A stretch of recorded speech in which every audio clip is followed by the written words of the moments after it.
بسم اللہ الرحمن الرحیم۔ اعوذ باللہ من الشیطان الرجیم، بسم اللہ الرحمن الرحیم۔ تمام دیکھنے اور سننے والوں کو السلام علیکم۔ آج ہم ایک صحابی رسول کا واقعہ آپ کی خدمت میں لے کر آئے۔ یہ واقعہ جنگ احد سے تعلق رکھتا ہے۔ جنگ احد میں مسلمانوں کا بہت سا جانی اور مالی نقصان ہوا۔ آپ صلی اللہ علیہ وآلہ وسلم کے چچا حضرت حمزہ بھی اسی جنگ میں شہید ہوئے۔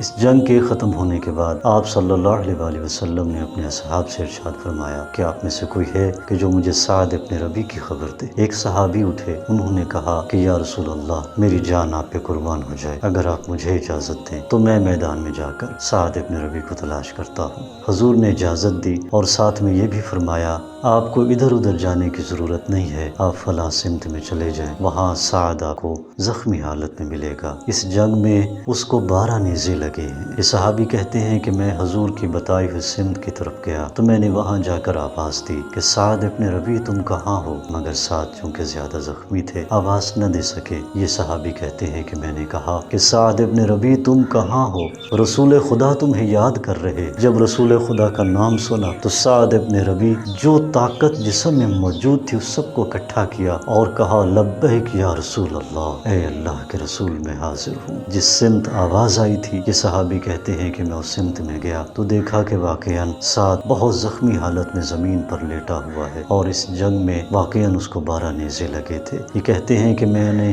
ان کا سر اٹھا کر، سعد ابن ربیع کا سر اٹھا کر اپنے زانوں پہ رکھا اور اس کے چہرے سے مٹی اور دھول کو صاف کیا، اور اس کے بعد جیسے ہی سعد نے آنکھیں کھولی سب سے پہلا سوال جو کیا وہ یہ تھا کہ بتاؤ کہ حضور کیسے ہیں، مجھے یہ بتاؤ کہ میرے نبی کیسے ہیں۔ اللہ اکبر، اپنے زخموں کی پرواہ نہیں، اپنی پرواہ نہیں، سب سے پہلا سوال کہا بتاؤ حضور کیسے ہیں۔ یہ کہتے ہیں کہ حضور زندہ و سلامت ہیں۔ انہوں نے سلام بھیجا اور اس نے جیسے ہی سنا کہ حضور صحیح ہیں، حضور زندہ و سلامت ہیں، کیونکہ اس جنگ میں شیطان ابلیس نے یہ مشہور کر دیا تھا کہ محمد قتل ہو گئے، نعوذ باللہ من ذالک۔ تو اکثر صحابہ پیغمبر یہ سمجھ بیٹھے تھے کہ حضور واقعی شہید ہو چکے ہیں، تو اس لیے انہوں نے یہ پوچھا۔ تو ایک لمبی سانس لی، ایک ٹھنڈی سانس لی اور اس کے بعد کہتے ہیں کہ حضور کے پاس جب تم جانا تو میرا سلام ان کی خدمت میں عرض کر دینا، اور میری طرف سے انصار کو بھی یہ کہہ دینا کہ اگر تمہاری زندگی میں حضور کو کوئی نقصان پہنچا تو یاد رکھو کہ تم خدا کو کوئی جواب نہیں دے پاؤ گے۔ بس اتنا کہا اور ایک لمبی سانس لی، اور سعد ابن ربیع کی وہ روح مقدس ان کے جسم مقدس سے پرواز کر گئی۔ یہ صحابی پیغمبر کہتے ہیں کہ میں واپس حضور کی خدمت میں آیا اور سعد ابن ربیع کی تمام گفتگو حضور کے گوشے گزار کی، اور اس کے بعد میں نے انصار کی جانب متوجہ ہو کر یہ کہا کہ اے انصار،